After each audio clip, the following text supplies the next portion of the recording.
Benny Blanco with Marshmallow and the song You. Coming up, the Bodines, also one from Charlie Ray and Katy Perry is in our music. We take a look at the unfolding drama in Kabul. It is the capital of Afghanistan. It is an emerging situation the last weekend and into yesterday and today as the scramble of aircraft to take people out takes place.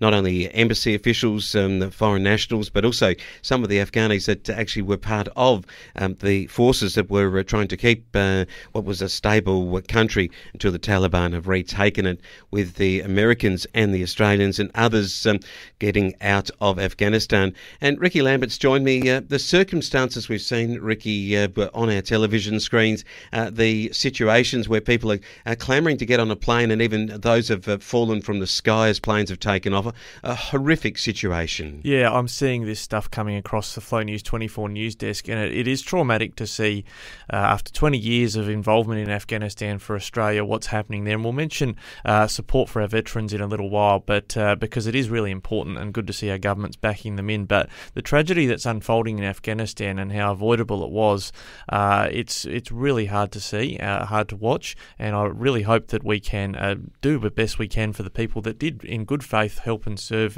with our soldiers alongside them. It's a similar situation back when Saigon fell with the Vietnam War, and the rush and the clamour of helicopters landing in, taking out Australians and Americans and others to safe zones to get them out of when the Viet Cong were coming further and further into the city and so on. The same light, I think, can be compared. And then the fact that there was no homecoming for those that for that period of time, I think 8, 10, 12 years might have even been Vietnam, that in the same way with 20 years of battling away the Taliban in Afghanistan. And is there going to be some sort of a commemoration and homecoming for those so that they actually believe that their service was of some value?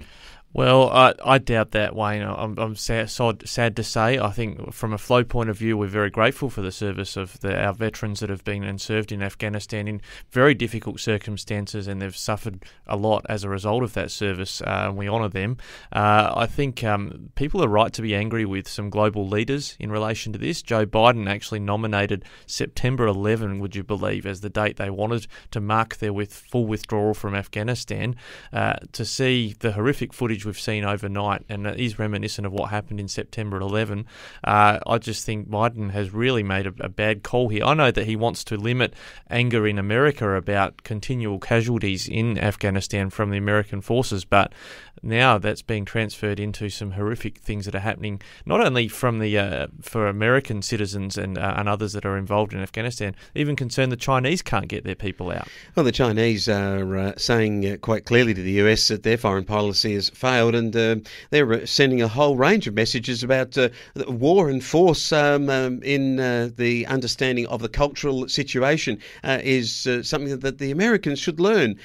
Rather intriguing comments. Absolutely. And why would they not look at their own backyard, the Chinese? Well, the Chinese have the hide to wag the finger at America about how they've gone about their foreign policy and military efforts in a place far away from America, but the Chinese seem to be implying that they've got a better way of dealing with insurgents and terrorist groups on their borders, and they've pointed to Xinjiang in their communications overnight. So I think there's a lot still to be said here. Uzbekistan has shot down an Afghan plane overnight as well. So I think there could be an opening conflict here, which would be terrible, and then America might be dragged back in there again. Yeah, that's exactly right. Looking at Australian veterans, it was interesting that the Veterans Affairs Minister, Andrew Gee, has come out strongly in support, as you would expect, but not just in the support, but he's saying that there could be a number of veterans and their families that will be distressed about the images and the current withdrawal and how that will affect them emotionally,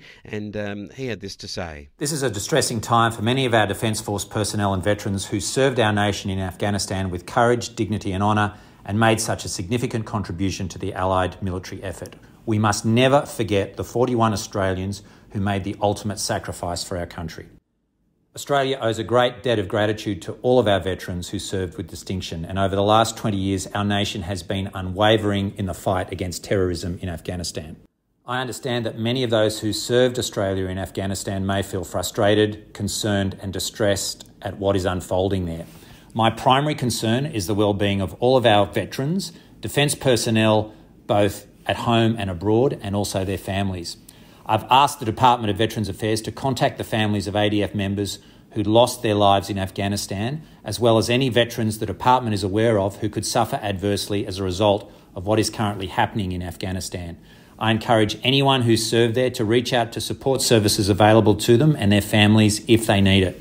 Yeah, they're really important comments. I'm glad to see our Federal Veterans Affairs Minister saying those things. I've seen on social media soldiers posting photographs of people they served with who have suffered immediate and severe consequence because of this withdrawal, and even their own losses, that they wonder, well, why have I suffered these losses for what's now happening? Well, those are good conversations to have with Open Arms, one of the services the Minister is promoting. It's a 24-hour-a-day free service for ADF personnel, veterans and their families. It's 1800 011 046, 1800 011 046.